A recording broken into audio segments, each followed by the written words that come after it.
Hey minions, welcome to Crank It Up. I'm Jim Price, and on this episode of King of the Hill, I want to talk about Sapa Inca of the ancient Incas. Sapa Inca is another hybrid king minion with two abilities.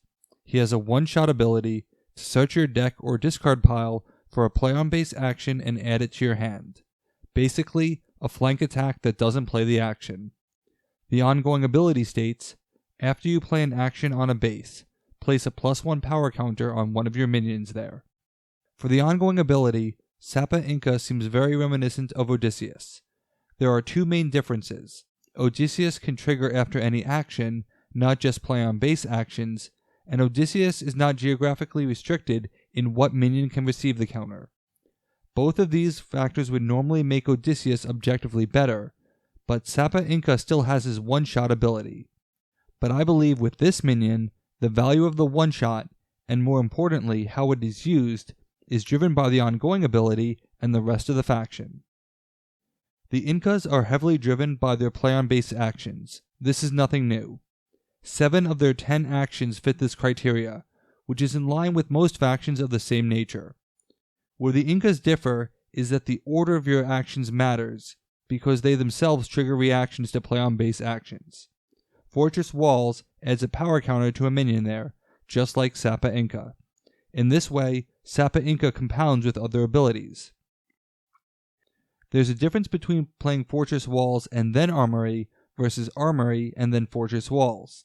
Because order matters, the Incas want to be efficient and maximize their value, because each individual action is weaker by comparison.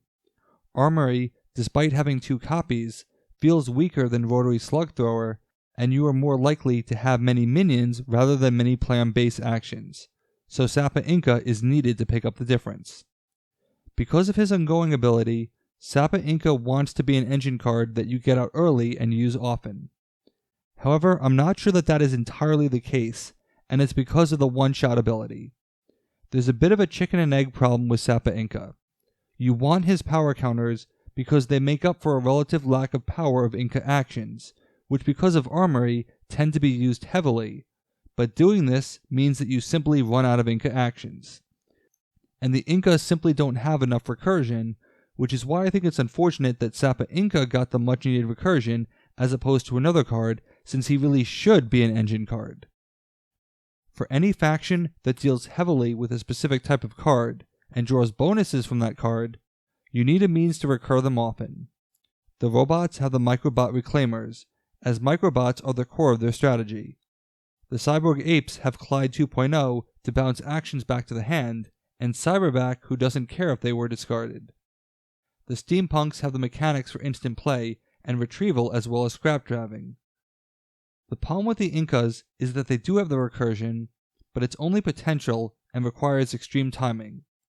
Their best chance at getting actions back is Ashlar Masonry, which is a special. This means that you have to have it at the precise moment you would want to use it, because if that moment passes, it will never be as effective. So how do you guarantee that you have Ashlar Masonry? Outside of retrieving it specifically, card draw, which the Incas have with Temple of the Sun.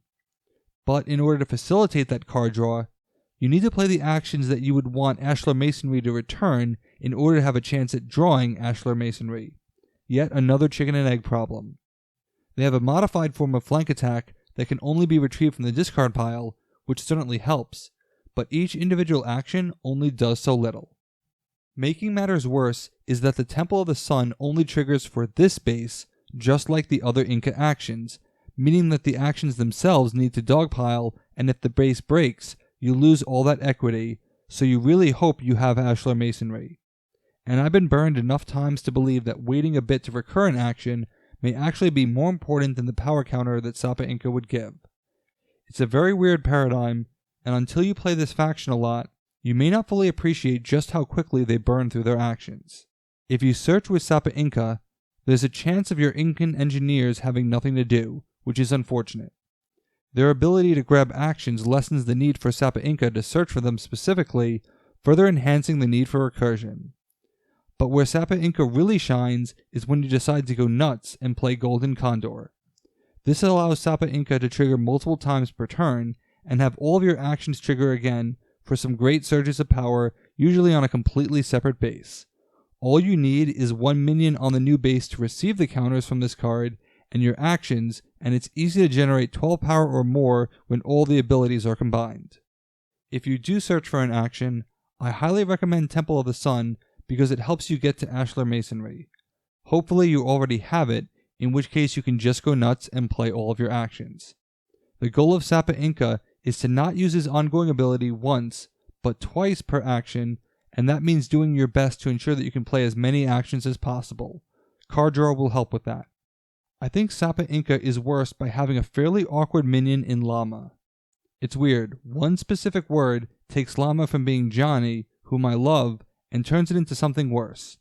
Because of the stacking nature of the Incas, llama forces you to be a bait and switch style faction, and that just doesn't make sense to me.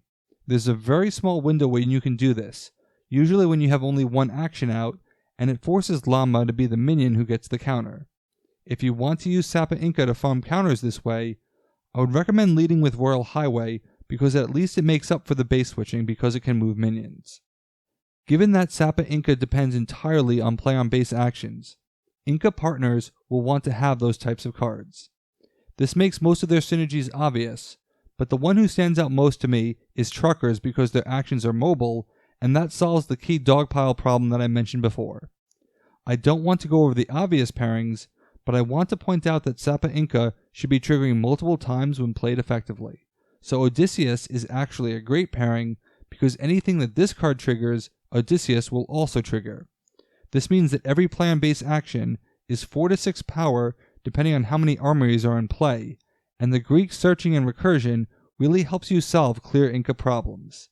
When you consider that Heracles also triggers, you can get 3 power for a great deal of your actions. I really like time traveling Incas because their one play on base action actually fits the Incas really well. Stasis Field does double duty as a catch-up action, blocking the base from scoring while giving you power as a means to catch up. Combine that with the Time Traveler Recursion and the Inca Shuffling, and the fact that Sapa Inca, because of his one-shot, is a good do-over target, and you have a surprisingly good combination. Normally, Time Travelers and Power Counters do not mix because of do-over, but strategic rewinding can be powerful here. Fun fact, Golden Condor and Llama are very time box friendly. If you're going to search for an action, make it a good one. Overgrowth and Marking Territory are great targets because they allow the Incas to be much more efficient, using less of their actions and lessening the need for recursion since you aren't using many actions anyway. Suddenly, llama plays start making sense after these actions have done their work. What makes this interesting is that Sapa Inca would grant a counter that allows you to continue having a head start. This isn't on the same level as Trucker Overgrowth, but there is still potential. The Incas have to do a lot by stringing their cards together, and there are ways to make Sapa Inca very powerful. I just personally find it interesting that he is not an automatic engine play because of this collection of abilities with respect to the construction of the faction. I think his versatility is critical as the game moments evolve in one direction versus another, and there isn't a single playbook for how to use him appropriately. What do you think of this minion? Let me know in the comments. That's it for this week. Thanks for watching. Be sure to like and subscribe. Let's shut it down.